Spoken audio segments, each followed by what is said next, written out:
वेदव्य होकर नहीं जाती, अखंड सुभागवती होकर जाती। वो 7 चीज मूल भगवत चित्त का स्मरण करने वाली शंकर स्वयं ऋषिका से कह रहे हैं, तू कर्म का भोग जरूर भोग रही है पर तेरा सात्वित्व की रक्षा स्वयं जगत जननी करेगी, तो चिंता ना करिएगा, तो चिंता बिल्कुल ना करना, स्वयं जगदम्बा करेगी। और आया समय भगवान शिव का जो शिवलिंग, छोटा सा शिवलिंग, बिल्कुल छोटा सा, जिसका पूजन ऋषि का रोज करते। और बहुत ध्यान देना जीजियों, आपसे निवेदन है, आपके घर में जितने पुराने भगवान हैं, ठाकुर जी हैं, देवता हैं, ये सिद्ध हो चुके हैं। कैसे हो गए हैं? सिद्ध। जिस माला से हम जाप करते हैं वो माला हमारी सिद्ध हो जाती है जब जब कर।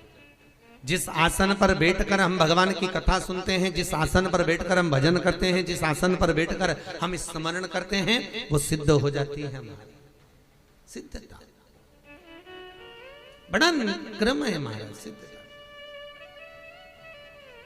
तो बड़ी सिद्ध है आपके घर में जो भगवान है। तो भगवान स्वयं कह रहे हैं, भोलेनाथ जी कह रहे हैं कि ऋषिका, जिस शिव की तू आराधना करती है ऋषिका, जिस शंकर का तू पूजन करती है ऋषिका, जिस शिव का तू अनुमोदन करती है, तेरी रक्षा करने वाला यही शिवलिंग है, बस यही।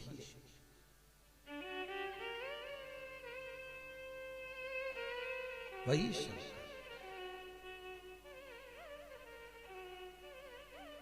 अच्छा, बहुत ध्यान देना, कई लोग कहते हैं शंकर जी घर में नहीं रखना। एक वो महाराज आ गए थे पहले टीवी पे, उन्होंने सबके घर के शंकर जी को निकलवा के पीपल के पेड़ के नीचे रखवा दिया, भगवान ने उनको ही निकाल दिया। बढ़िया सोफे मोफे पे बैठ के सबको बताते रहते थे। उन्होंने एक दिन शंकर जी को निकला, शंकर जी घर में नहीं होना, सबको निकल, शंकर जी ने उनको निकलवा दिया। ले चल, नहीं, शिव महापुराण की कथा कहती है शंकर अपने घर में है तो बड़ी बीमारी हमारे घर में प्रवेश नहीं कर सकती। शिव यदि है, शंकर है। आप लोगों ने कभी वास्तु शास्त्रियों से मिले, वास्तु की जो बताते हैं टिप्स वगैरह, तो वो घर में आपको कहते हैं घर के अंदर जो मंदिर होता है उस मंदिर में शिखर नहीं होना चाहिए। बोलते कि नहीं बोलते? शिखर नहीं होना। क्यों कहते?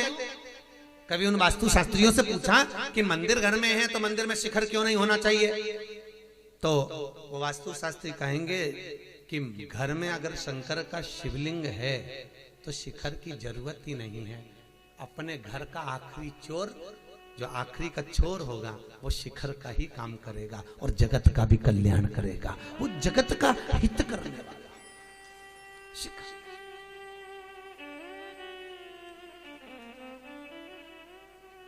उनसे पूछोगे वो बताएंगे आपको कि मंदिर में अगर शंकर है, मंदिर में अगर शिव विराजमान है, मंदिर में अगर भोलेनाथ विराजे हुए हैं, तो फिर क्या सोचना? फिर नहीं सोचना, शंकर है, शिव है, बैठे हैं।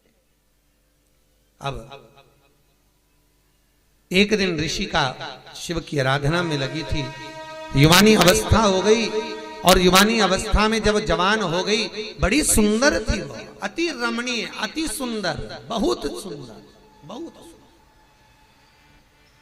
और इतनी सुंदर ऋषिका, इतनी सुंदर थी, शिव का भजन कर रही थी। वहीं पर एक मूड नाम का राक्षस है। क्या नाम था उसका? मूड। और मूड नाम का राक्षस आया और उस मूड नाम के असुर ने आकर जब ऋषिका को देखा तो देखकर उसकी चित्त वृत्ति में, उसके मन में ऋषिका के प्रति प्रेम जागृत हो, काम उत्तेजना जाग, और वो ऋषिका को अपना बनाने के लिए प्रयास कर रहा, और ऋषिका को अपना बनाना चाहिए। बहुत ध्यान दीजिए, एक कथा आपने भागवत जी में सुनी होगी, पवन रेखा की। कौन? कंस की मां, राजा कंस की मां पवन रेखा रजस्वला धर्म के, कौन से धर्म के? रजस्वला धर्म, जो नारी 7 दिन काम नहीं करती, उस रजस्वला धर्म के चौथे दिन बाल धोकर वन में चली गई थी। पवन रेखा, भागवत जी में पंडित जी ने आपने को सुनाया होगा, कंस का जन्म। पवन रेखा चौथे दिन बाल धोकर रजस्वला धर्म के चतुर्थ दिवस में केश धोकर बाहर निकल गए। स्त्रियां धोती हैं बाल तीसरे चौथे दिन, केश धो ले गई वन में। पवन रेखा की सुंदरता को द्रुमलिक नाम के राक्षस ने देख लिया था, बड़ी सुंदर है। और पवन रेखा के पति उग्रसेन जी का रूप रखकर वो द्रुमलिक राक्षस पवन रेखा के घर में चले गया, उन्हीं के साथ रहने लगा और उसी के द्वारा गर्भ ठेर गया पवन रेखा का। जो औलाद पैदा हुई वो कंस जैसी पैदा हुई, राक्षस कंस पैदा, वो द्रुमलिक नाम के राक्षस का संतान। कंस कितने भाई थे? अरे जम के बोलो जरा। कृष्ण कितने भाई थे?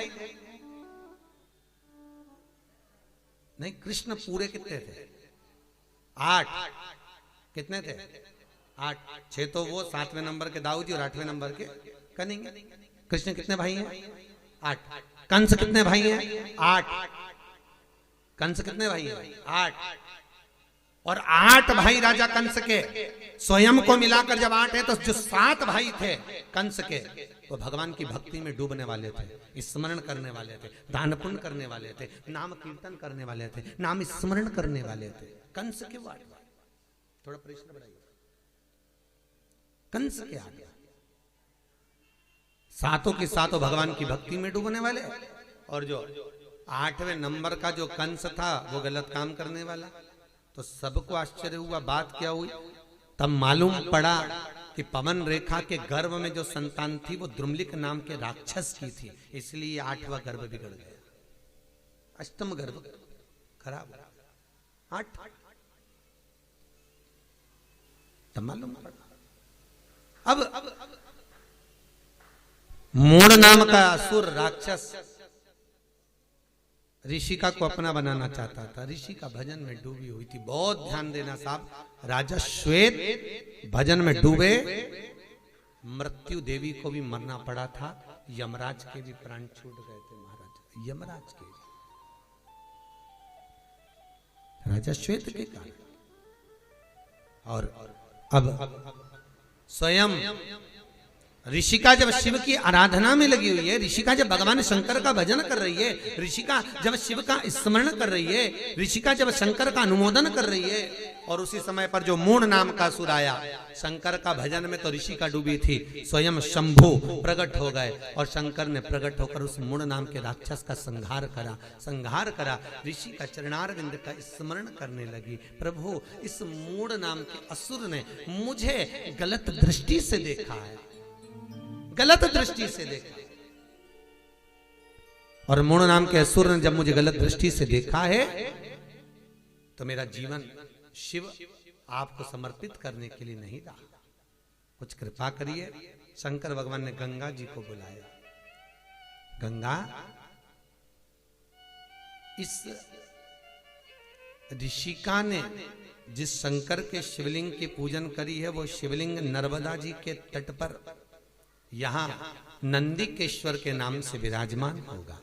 गंगा, तो ऋषिका का कल्याण कर। गंगा मैया स्वयं आई और आकर बैसाख की पूर्णिमा के दिन गंगा जी ने नर्मदा के तट पर नंदिकेश्वर के सामने ऋषिका का ऊपर जब जल वृष्टि करी तो उसका उद्धार कर दिया। उद्धार करा तो ऋषिका ने हाथ जोड़कर निवेदन करा, गंगा मैया मैं भले शिव के धाम चली जाऊं, पर निवेदन आपसे इतना सा है, वर्ष में एक दिन आप नंदिकेश्वर पर आकर स्वयं विराजमान होना। आज भी नर्मदा जी के तट पर नंदिकेश्वर शिव का शिवलिंग है महाराज, शूलपाणेश्वर की झाड़ी के आगे। वहां पर 2 नदी की धार है। कितनी है? 2। एक ये नर्मदा जी बहकर आ रही है और एक नदी ये गंगा का जल है। तो ये जो नर्मदा जी बहकर आ रही हैं ये तो निरंतर बह रही हैं, पर एक नदी का स्थान बना हुआ है, एक नदी का स्थान बना हुआ है। वो नदी साल में केवल एक बार, आप लोगों ने कहीं किसी किसी के व्हाट्सएप पे भी वो आई होगी, नदी का दर्शन करा होगा शायद, अभी बीच में एक बार किसी के व्हाट्सएप पे मैसेज में भी थी। एक नदी तो बह रही गंगा नर्मदा, पर जो दूसरी नदी है गंगा, वो बैसाख की पूर्णिमा के दिन साल में केवल एक बार वो नदी नर्मदा से मिलने के लिए गंगा आज भी आती है, आज भी आती है, केवल एक दिन के लिए, केवल मात्र एक दिन के लिए, वो बैसाख की पूर्णिमा नंदिकेश्वर। लोग कहते हैं महाराज जी शंकर के चमत्कार क्या? हम कहते हैं चमत्कार देखना है तो कभी तुम जाओ बिजली महादेव पर जाकर देखो कि पूरे भारत की भूमि की सबसे पहली बिजली शंकर के शिवलिंग पर मनाली में गिरती है। बिजली महादेव के ऊपर बिजली गिरती है और शंकर के टुकड़े टुकड़े हो जाते हैं, और वहां एक व्यक्ति मक्खन मंकर लाता है और शंकर के टुकड़ों को जोड़ता है, फिर हाथी की सूंड से पांव से भी तोड़वाता तो शिवलिंग नहीं टूटता है। वो बिजली महादेव मनाली में। कभी मौका मिले नंदिकेश्वर जाकर देखिए, नर्मदा के जल के पास में गंगा का जल आज भी बैसाख की पूर्णिमा के दिन मिलने के लिए आता है। प्रति वर्ष एक दिन, मात्र एक दिन, दूसरे दिन नदी फिर सूख जाती है वापिस। कहा नहीं भगवान? नर्मदा नदी शंकर भगवान के, शिव के शरीर के पसीने से बेटी के तुल्य में प्रकट हुई। नर्मदा अमरकंटक से निकली, बड़ी सुंदर जगह है महाराज, कभी मौका मिले जाइए। भगवत चित्त का स्मरण हो।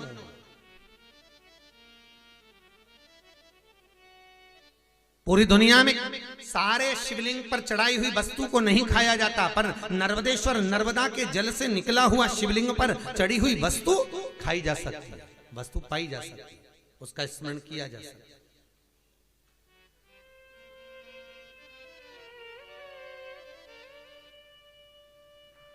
ये उसी में का भाग है, जैसे पान का पत्ता। कौन सा पत्ता? पान। दर्शन करेंगे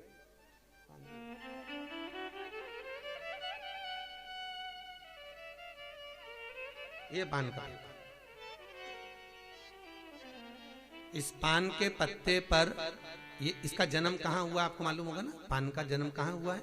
अमृत, जो मंथन में अमृत का कलश निकला था, उस कलश को असुरों ने देवताओं से छुपाकर इंद्र जिस खंबे से बनता था उस खंबे के पास में कलश को छुपाया।